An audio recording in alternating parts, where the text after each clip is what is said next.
باطا كيما هادي هكذا، وتجيبي كيلو ولا 2 كيلو تاع باذنجان وتبعيه.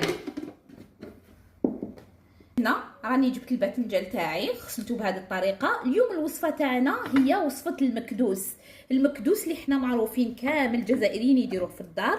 وشنو؟ جيبوا لي حبيبات اللي تكون فيهم الشلطه هذه، ما تجيبوليش حبيبات اللي تكون هكذا مدوره. كاين وحده تجي مدوره، كاين وحده اللي تجي هكذا.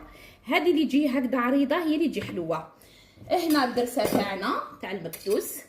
عندنا هنا كرويه، فلفل عكري، فلفل الكحل، عندنا 3 ريسان توم، راس واحد نخلوه حبيبات، و2 ريسان نرحوهم بهذه الطريقه، نربيوهم بهذه الطريقه. الناس كاين اللي يغليوه، انا اخترت باش نفورو باش يبقاو فيه لي فيتامين تاوعو. نحط الباذنجان تاعي بهذه الطريقه هكذا ونغلق عليه، ونحط هاد الباذنجان تاعي ونجيب البابي الومنيوم ونغلق عليه بهذه الطريقه ونخليه يفور مليح هكذا. بهذه الطريقه نروح نحضر الحشو. هنا كيما راكم تشوفوا بعد ما عصرت مليح الفلفل تاعي والطوماطيش، الفلفل تاعي الاحمر بون، نجي نحط عليه هنايا الملح، هنايا الكرويه، نجي نحط فلفل عكري، الثوم، نجي هنا نحط كميه تاع الجوز تاعي بعد ما غسلته مليح.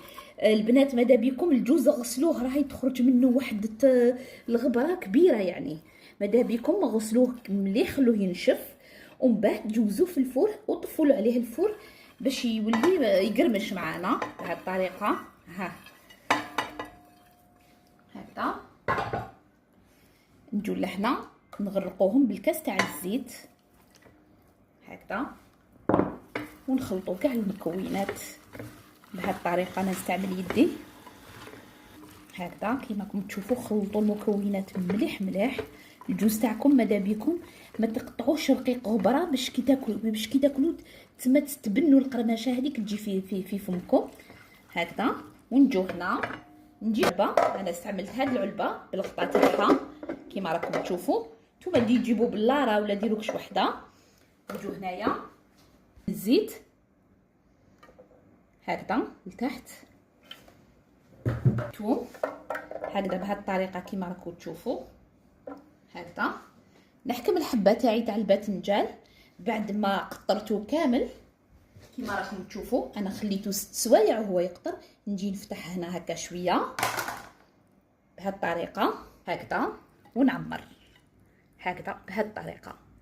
نعمروا الحبيبات تاعنا، عفوا نكونوا لازم نكونوا ملحنا شويه الحبه تاعنا تاع الباذنجان باش ما تجيناش صامته، نكونوا ملحناها بهذه الطريقه ونعمروا هكذا. نجو نحطوا في الباطا تاعنا، نزيدوا نفس الطريقه، نزيدوا نفتحوا الحبيبه تاعنا هكذا بالموس، ما فتحوهاش كامل. نجو نملحوا شويه هكذا لداخل، نملحوا بهذه الطريقه مليح. نجو نحطوا الخليط تاعنا تاع الجوز اللي فيه كل المكونات هكذا بهذه الطريقه، نغلقوا ونجو نحطوا الحبيبه تاعنا كامل حتى نكملوا كاع على الطريقه. هنا كيما راكم تشوفوا كملت كامل الكميه بسم الله ما شاء الله. نزيد له شويه تاع الزيت باش يتغطى كامل معانا بهذه الطريقه. صدقوني وصفه رائعه، على بالي بلي راح تعجبكم.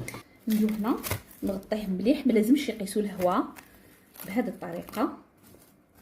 نغطيوه مليح هكذا. انا نسيت كيفاش نجوز كاع الوخر ديالي هكذا باش نضمن بلي ما يجوزليش الهواء. دعوت دوبليت له مليح هكذا خفيفين بهذه الطريقه. ونزيد نغلق العلبه مليح فوالا هكذا. هنا العلبه تاعنا تاع المكدوس بسم الله ما شاء الله، وصفه رائعه، جربوها ما تندموش. شاركوني على قناتي على اليوتيوب وشكرا. بارطاجيو الفيديو الماكسيموم وشكرا.